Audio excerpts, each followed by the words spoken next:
Folks, what's up? It's Pete Thorn. This is my Winter NAMM 2019 wrap-up video where I talk about cool things I saw at the NAMM show this year. I'm sorry it's coming kind of late. NAMM was like a week ago, and normally I would try and get this out like a day or two after the show's done, but it's just been a crazy week and stuff like that. But hey, better late than never. Alright, without further ado, this is my favorite stuff that I saw at Winter NAMM 2019 in Anaheim, California. Here we go.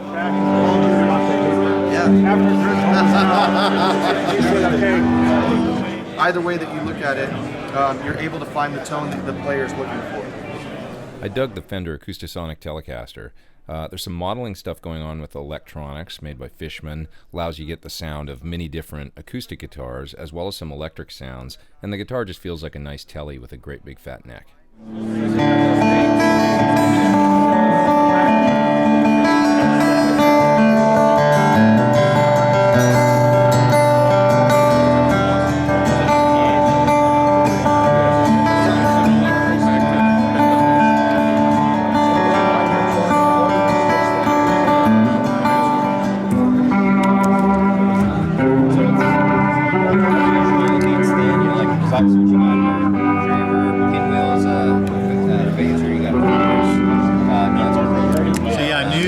Speaker, analog chorus, analog phaser. These all have a cool feature where there's a dynamic sensing where when you play harder, it'll dig in, it'll kick you up to the faster speed, and then you can relax a little bit, it'll kind of kick you down in the slow speed. Oh, cool. True stereo on the pinwheel, mono in stereo out on the analog chorus, mono on the phaser. There's a tube distortion that we did with Bruce Egnator. So this is a high voltage 6205 tube. It's running on 150 volts, but It's got a cool power supply inside where it's just running on a normal 9 volt pedal power kind of power supply. Oh wow, I love Bruce. He doesn't make anything that sounds bad. He is so great, and he's such a great guy. It was a lot of fun to work with him. So we will do we'll do more stuff. Yeah. Alex Aguilar is back. He did a bass multi for us. So this is a compressor, an overdrive, an equalizer, a DI. Oh wow. It's a separate tuner output. The distortion has a cabinet emulator built in, so it doesn't sound fizzy when you play through a modern bass amp with a tweeter. And then we did a tree verb, which is like everything from a Fender amp. So 63 spring, 65 spring, octo and bias trems, and harmonic vibrato, and true stereo in that as well. So awesome, thank you. Yeah. The rotary sounded incredible when you were playing through it. It sounds so good. And let's see. Sucker for Leslie sounds. So now I'm doing the dynamic thing. So we got the amp separately, so you can set it up where you can get a little grind out of it.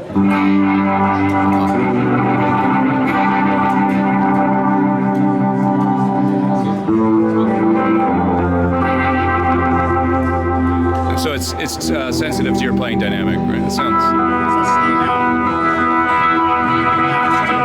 That's great. Oh, I love that. It's cool. So yeah, this was fun to work on. Actually, these were all fun to work on. Yeah, terrific. Yeah. Thank you. Very cool. Thanks. Nice to see you. So everybody thought maybe Mike Soldano was retiring, but here he is. To be in a video with Mike Soldano? Are you kidding? Exactly. Video with Bruce? What, are you kidding? Two legends hanging out together. I love this. Really? I think so. There's more amp building knowledge right here in this video than we know what to do with. But congratulations, Mike, on doing the Soldano brand with boutique amps. Yeah, I'm really excited to be involved in boutique amps now, and we're going to take Soldano to an all new level. You've got I heard a SLO 30. Yes, so what I'm going to do is I'm going to take the old Hot Rod 25, we're going to add a depth knob, okay. Put a clean crunch switch in, a bright normal switch, extend the chassis a little bit to accommodate the space, and it'll be the SLO 30 because that is basically a 25 watt SLO as it is, but it doesn't have the clean crunch switch and the bright normal switch because the packaging was just too tight to fit those in. So we're going to make it a little bit bigger so we can get those switches in, and then it will be exactly like an SLO at 30 watts. So cool. Yeah, thank you. Awesome. I'm real excited about it. Laney showed off a couple of cool supergroup heads, both with master volumes, a 100 watt and a 30, and they had a range of pedals called Black Country Customs with a reverb, an overdrive, a boost, and they also had a Tony Iommi signature treble booster that looked cool. Congratulations to my buddy Brett Simons. He plays bass with the band Chicago, and they were showing his signature bass at the James Tressart booth. Chase Bliss always has tons of cool stuff. That gold pedal, that's the Brothers. I may do a demo of it soon. It's fuzz and drive and boost all in one pedal. But the real crazy thing was this nutty preamp they have with these sliders on it. It looks great. I can't wait to try it. The Atomic Bass Box. Amp modeling, cab sims, EQ, compression. Looks like a bassist DI dream. And Mr. Michael Britt. Mr. Tom King. This looks cool. Game changer audio. I don't even care what it sounds like. Just look at it. I want it.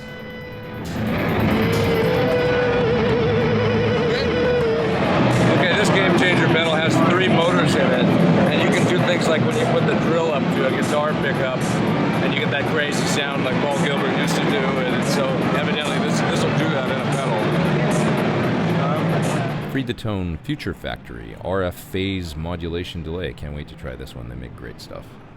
Wow, look at this one-off multi-effect contraption from Jam Pedals. These guys are artists. So this is the depth. Do you remember it was a faucet, the logo? That's amazing. So that's the depth? Yeah. And this is the rate? Or? This is going to be a master control actually, the master output levels. And this, if you touch it with your skin once the delay is on, it grounds the repeats. So the repeats start going all over the place and it pitch shifts. Amazing.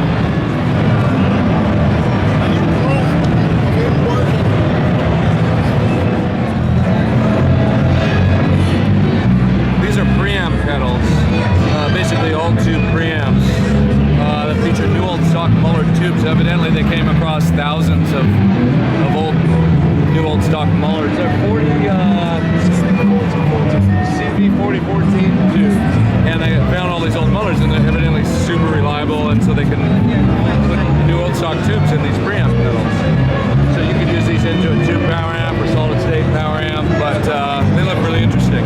Victory amps. Excited to try the Strymon Volante soon. I'm sure it sounds great. Of course, they're known for their great delays. That's so the JFET is like the real analog boost. Who's over here? Oh, Yoshi. It's Yoshi, the boss of boss. This is the man responsible for all these pedals.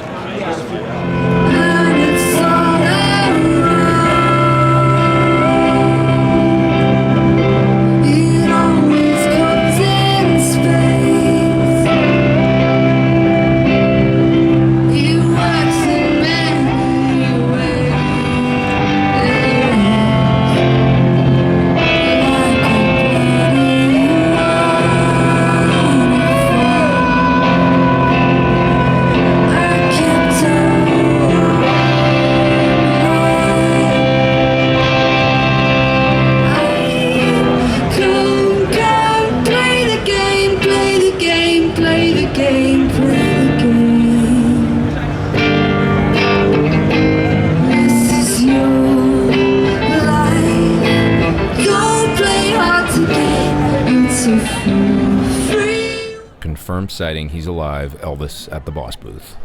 I don't know how he does it, but Reinhold always outdoes last year's NAMM outfit. See what's over Game settings. Oh no, another YouTuber! No, this is still crazy. What's going on?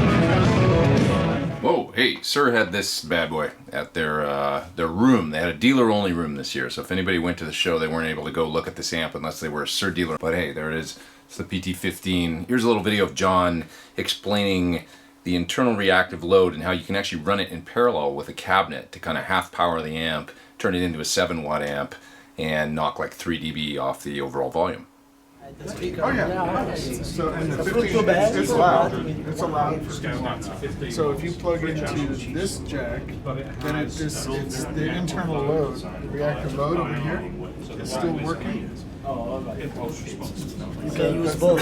So you're using both. So then it's like a 7-watt, because it's allowed 15. So then you have to put it on 4 ohms because it's 8.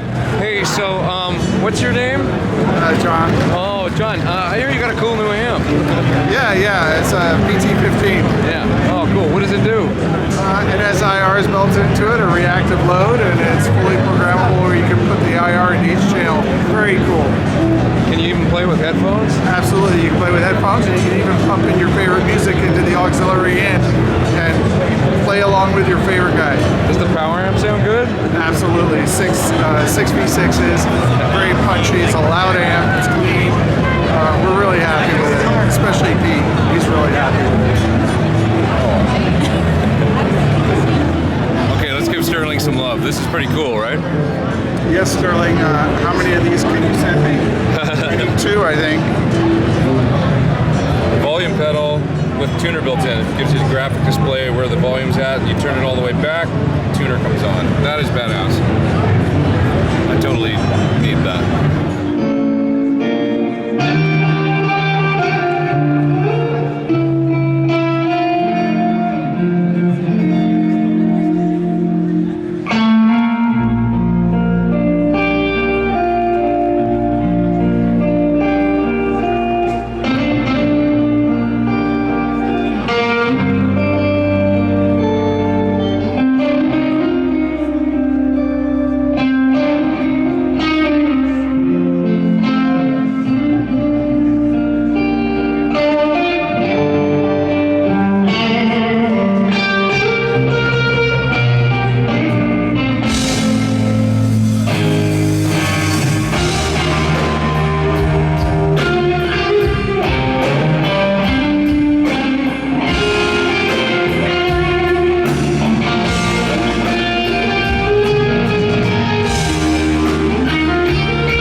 Oh. Whoa, whoa, you're right there. Oh, I'm right here. It's John Button. So what, you wanted to talk to me?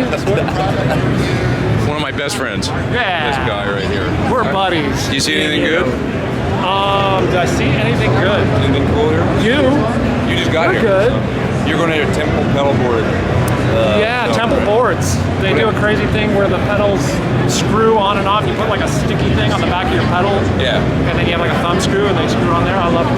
Cool. I'm going to go check it out too. Yeah. Stopped by Martin Guitars and saw some beautiful instruments and also learned the difference between O and orchestra models. Titanium truss rod, carbon fiber bridge plate, VTS top, which is our aging process. Yes. To really thermally age the top. Liquid metal bridge pins, which add 3 decibels of volume to the guitar. Wow, really? Yeah, and the titanium truss rod. Feel how light this is where you're filming right now. Okay. So a way to tell O's apart from OM's surefire way is the pickguard. So the pickguard looks like that on the O, whereas on an OM has the shorter pickguard. Shorter. Thank you. Sorry. Longer scale. So that's interesting. So this guitar is from 1879. And it needed some repairs. The top had cracked on it. This is actually the original top and fingerboard, and they've gone and repaired it meticulously and retopped it and with a new fingerboard. But the neck is from 1879. Everything's from 1879. Everything's from 1879 except the fretboard, the bridge, and the tuners. And what's interesting, we were not serializing our guitars until 1895. Oh. And so when they pulled it apart, it was initialed by the luthier that built it, and it was dated by hand. That's the only reason we knew when it was from. That's so cool. Yeah. Wow, yeah. Amazing guitar. And the neck feels great on it. It's so cool. That's probably the oldest guitar I've ever picked up for sure. Okay, I'm here in the audience booth. Famous maker of classic recording consoles and other devices. Yep. And this is Andy who's going to tell us about the Sono. Cool, so this is our new guitar recording interface, the Sono. We've teamed up with 2 Notes, who are a pioneering cab sim company who've been around for a long time, and they're very well respected because their products sound amazing. So we teamed up with them to make this interface that is really friendly and fun towards guitarists. We've tried to remove the biggest problem with it, and that's latency. So I'll take you through some of the features and it will all make sense. Okay. So we put an actual real 12AX7 valve inside the unit, and it's a real valve. So I think we're the first people to do that, and it sounds really good. So you go through the valve, you've got an input stage, and then you've got a power amp stage, which is controlled in the 2 Notes software up here. So this is controlled, it's the software, so it's hardware controlled. And that's sort of your, what you'd expect to hear from a power amp, your breakup, and where the magic happens. And then you've got your standard output into the 2 Notes software. Now, I really want to stress this quite clearly. The DSP and the 2 Notes processing is happening inside the unit. So it's not a standalone plugin, it's built into the unit. So it's in real time, so there is no latency. That's what keeps the latency non-existent or minimal. You do it by blending using this input, this monitor mix feature, which allows you to blend between the input, so coming in from the guitar, and the DAW. So, if you're recording along to a track, it's designed to remove the latency and just let you focus on capturing the performance and the creative process in a whole. The other guitar-focused feature, it has a reamp output on the front. Okay. So in your DAW, on input 3, Sono will always record a clean DI.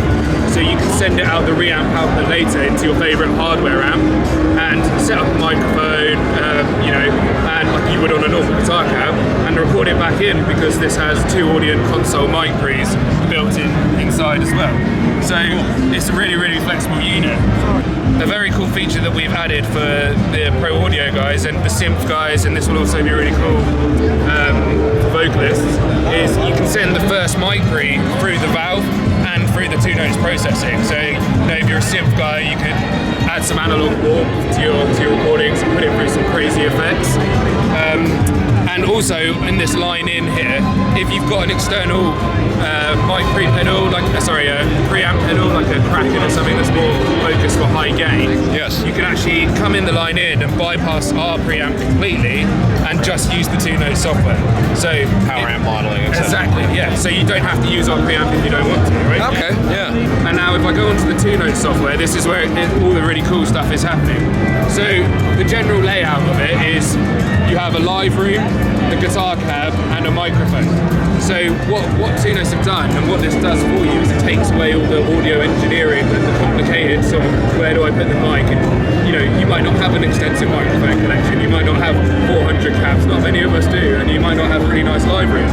So this provides all of that for you in the box, and it's really easy to use, as I'll show you now. So you have 8 live rooms on board Sono, so you've got like a Studio A, Studio B, a basement, a loft, which we all really want to live in because it looks awesome. Yeah. We got a Hall A, which looks weirdly a bit like the bar from Pulp Fiction, I don't know. A Hall B, and a crypt for all those crypts you like playing, and a cathedral. Amazing, So yeah, cool. What makes the room sound really cool is over here you can change the distance the microphone is from the cab. So the further you go away, the more of the room sound you hear. So you get a natural reverb, and some of them sound really cool. The unit itself will come with 20 cabs. We put together a nice selection that should get you started in any genre.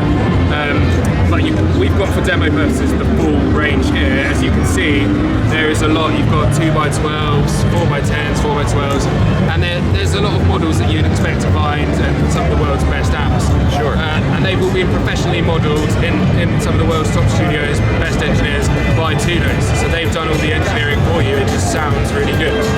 New Celestion Alnico, 35 watts. Evidently a little like warmer than a blue, but at 35 watts, right in between a 15 watt blue and the gold.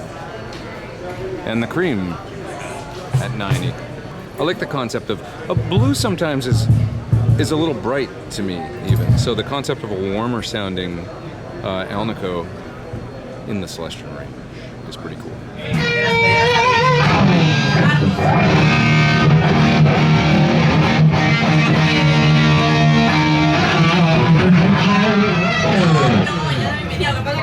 Marshall showed off some new 20-watt versions of its classic Plexi and JCM 800 amplifiers.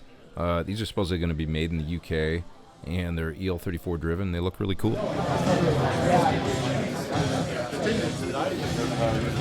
I wrote a Premier Guitar article, a little bit of like is rock guitar eating itself, and it was all about how when you had bands like McCartney had his like vaudeville influence from his family and the music his father listened to. Black Sabbath, the things they were listening to, folk artists and things like that Tony Iommi was into. I think Brian May had like a barbershop influence. Yeah, exactly. Which is a big part of that. Those layered guitar parts, almost like clarinets. Yeah.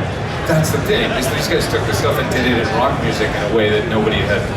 So when I see guys like like Mac from Muse or something, they're sort of pushing guitar, keeping it moving forward, not afraid to experiment with non-traditional. Like I loved, obviously I got freaked out, get super happy playing AC/DC. I love that stuff. Sure, I love it. But don't be afraid to crank it up, try something different, do different things. I don't know, like, whatever your thing is, find it, and then, like this, I love St. Vincent. This guitar is like, different. And she's done that with her career. I mean, she's taken a guitar that's different. She's using some effects that, the average guitar player doesn't run out and buy a bunch of fuzzes or anything like that to really make a signature tone. Totally. And her whole that's hers. Yeah. These Charbel custom 40th anniversary guitars in their crazy colors and finishes just take me back. I'll always have a soft spot for these guitars from the dawn of the shred era.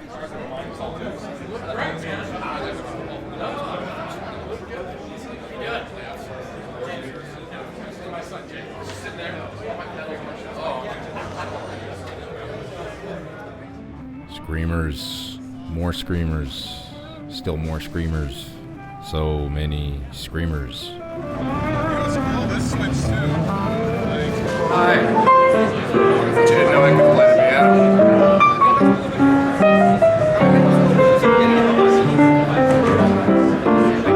Hope you enjoyed my Winter NAMM 2019 wrap-up video. Always great to see the great gear and stuff like that gets released, of course. But the best thing is seeing people. So many friends I've made in this business over the years, And that's the great thing about NAMM. You're always running into somebody you haven't seen for 15 years and reconnecting, and it's just nice to kind of rekindle old friendships and you know, have some FaceTime. We're all so much, you know, on the internet and in social media land these days and stuff like that. It's just great to get out of the house and actually see people. So I always enjoy that about it. Anyways, hope you guys enjoyed the video, and come back and see me for more videos real soon. Please hit subscribe and the thumbs up on the video if you enjoyed it, and subscribe if you haven't subscribed yet. I'd really appreciate it. All right, I'm Pete Thorn. Over and out.